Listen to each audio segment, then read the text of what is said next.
right, viewers, let's now focus on news from Bangladesh, where the Bangladesh Nationalist Party, led by Tarique Rahman, has claimed victory in the nation's first election following the overthrow of Sheikh Hasina's regime.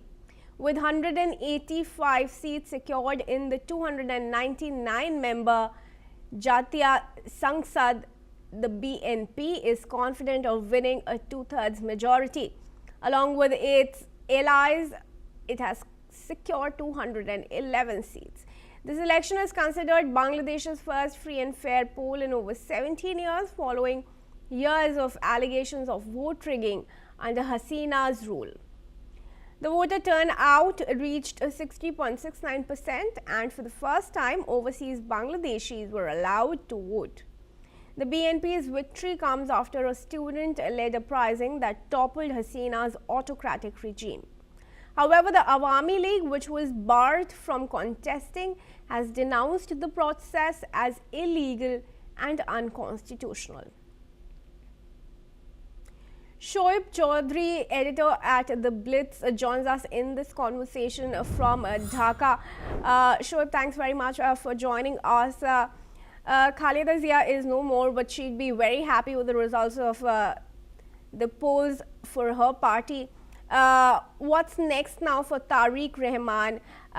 Is he the prime ministerial face next for Bangladesh? Thank you very much, Kirti. Bangladesh has got relief from the 18-month unelected regime, which has destroyed our country's economy and destroyed the law and order situation and everything. Now, yesterday, Bangladesh won. It's not BNP. And with the victory of BNP, it's a landslide victory. I do believe that BNP will restore the law and order. BNP will do the needful things for recovering the economy. And most importantly, BNP will take urgent steps in restoring, repairing our relations with India and come out of the jihadi Islamist trips, which have, as I said, destroyed my country's economy and every other thing. Shoaib, how would you react to the allegations that Awami League, which was the party ruling for 17 years, wasn't even allowed to contest, and in that event, BNP winning, what does it really mean for the party? Awami League, as you mentioned, that it was in power for from 2009 to 2024 August. During this whole 10 years, Awami League has actually adopted a policy of brutal dictatorship, and it stopped BNP from participating in the election. It continued a cruel repression on BNP. So Awami League was not barred from politics by BNP. Awami League has been barred from politics by Yunus regime. Now for Awami League, why they did not join the election? Awami League, I mean, its organizational condition in this country at this moment is almost fragile. I mean, they don't have any existence in this country at all because all the leaders are in exile in other countries.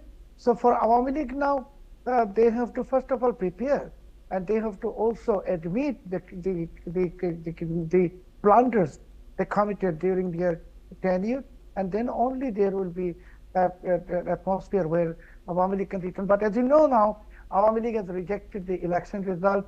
I mean, this is not, again, a good sign of good politics. Jamaat has also indicated this last night that they may even refrain from joining the parliament. So, I mean, altogether, Awami League should not follow the Jamaat's footprint.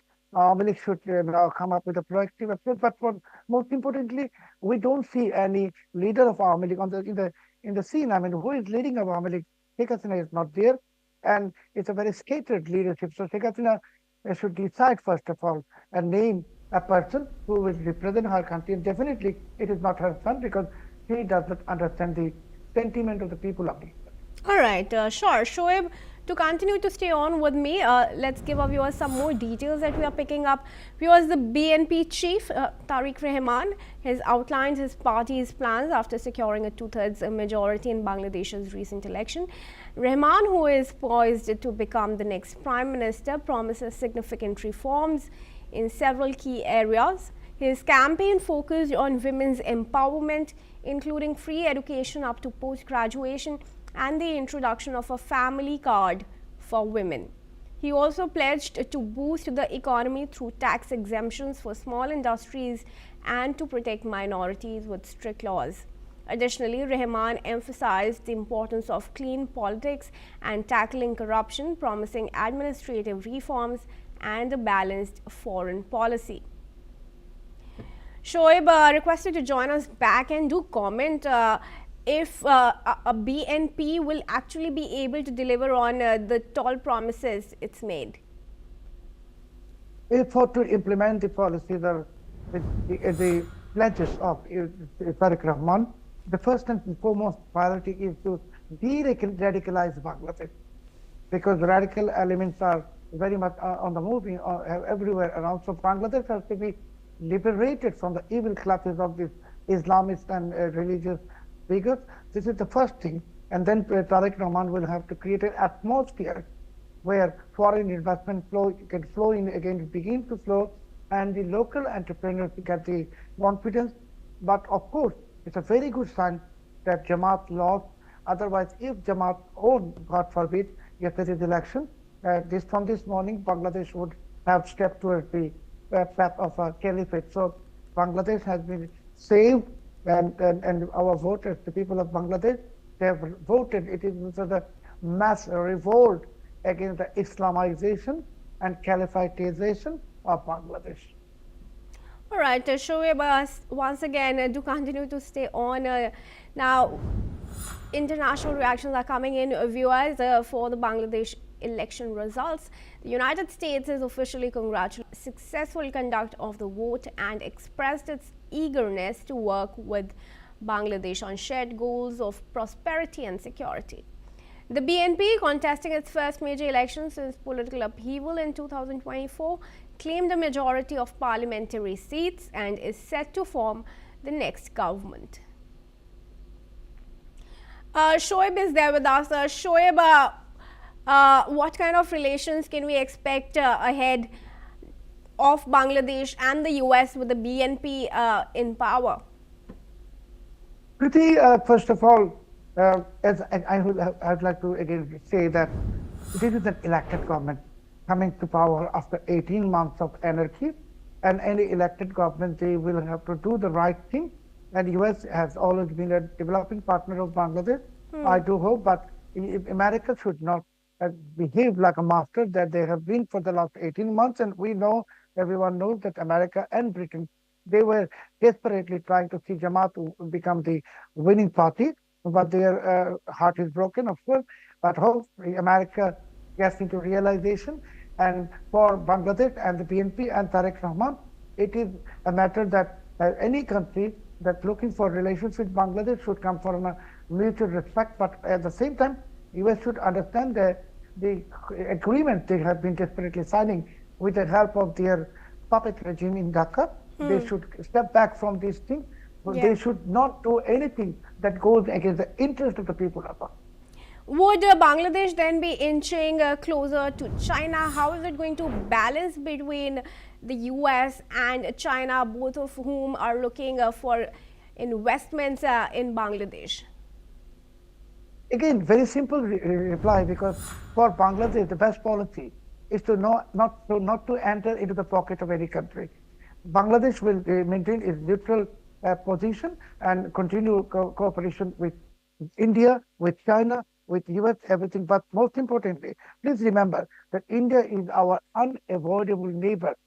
We must have the best relations with India, because without having good relations and best relations with India, Bangladesh cannot prosper.